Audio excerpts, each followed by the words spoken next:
Welcome to Bosch's Technical Support on Demand video series. The quick connection tutorial for the NTC 255 IR camera. The first step in installation is to unpack and take inventory of your camera and its accessories. Inside the box, you should find the camera, a quick installation guide, an installation CD, a mounting template, mounting screws, and a combination T20 Torx wrench and camera tool. Prior to performing any basic camera configurations and cabling, all mounting preparations should be made using the included mounting template and mounting hardware. The NTC 255 comes equipped with a 7-cable pigtail. Each cable in the pigtail is clearly labeled. The first two cables in the pigtail are power and Ethernet. You have two options to power your NTC 255. You can either supply power via Power over Ethernet. Your switch must be an IEEE 802.3AF compliant switch, or you can supply 2-wire 12-volt DC power. Power supplies are not included as a camera accessory and are sold separately.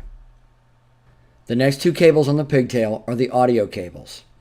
The audio out is equipped with a blue connector, and the audio in is equipped with a red connector as shown here.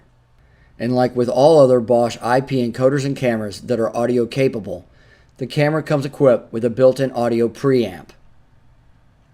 Audio can be encoded with your video in G711, AAC, or L16 formats. The next cable in the pigtail is the TV out for maintenance monitors.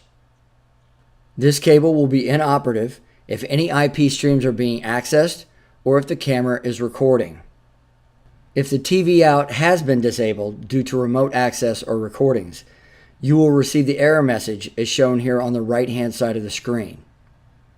The next set of cables in the pigtail are the alarm in and out cables and the factory reset cable. The alarm in and out cables are used for remote contact and relay closures. The reset cable should only be used when directed by technical support. This is to set the camera back to its factory default state. The camera comes equipped with 3 takedown bolts along its collar. This allows for easy adjustment of field of view once the camera is mounted. The first takedown point allows for camera rotation. As shown here, we're using our T20 Torx wrench to tighten back down the takedown point after we make our adjustments. Takedown point 2 allows us to pivot the camera on its base.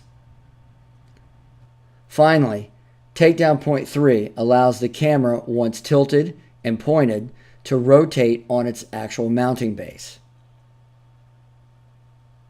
Once the field of view has been selected, it's time to focus our camera. The camera comes equipped with 2 external focus and zoom controls. These are accessed and used using your combination T20 Torx wrench and camera tool. Insert the camera tool into the desired adjustment port. Slowly turn to the left or the right. This will bring the camera into focus or zoom into the desired area. To make your camera functional on your IP network, place the installation CD that came with your camera into the CD-ROM of either your PC or your technician's laptop. Once the auto installation page appears, select Bosch Video Client underneath Installation Packages. Follow the installation prompts. 2 applications will be installed on your computer: Bosch Video Client and Bosch Configuration Manager. After the software installation is complete, select the Bosch Video Client icon on your desktop. This will automatically open Configuration Manager and the Configuration Wizard. The Configuration Wizard will help you automatically set critical camera configurations such as IP address, passwords, and quality of your IP streams. Once all configurations have been applied and completed, select the Finish button on the wizard. Bosch Video Client should automatically open. In the camera tree on the left-hand side, you should see your new Bosch camera. Click, hold, and drag the camera to a viewing cameo on the right. This ensures that you have live video functionality. This concludes this quick connection tutorial. Thank you.